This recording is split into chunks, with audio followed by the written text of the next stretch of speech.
दर्शन करा दी शेरावाली के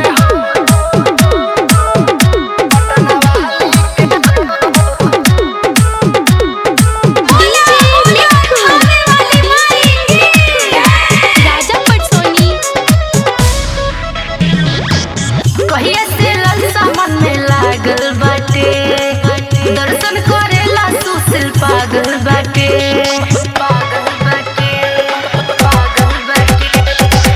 हम हो माई के सेवा काई करब भोरही जाए के तैयारी करब फूल ले आई है मनोज ताजा डाली के हो फूल ले ली हम ताजा डाली के हो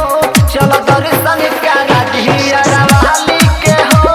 चलो दर्शन करा दी पटना वाली के हो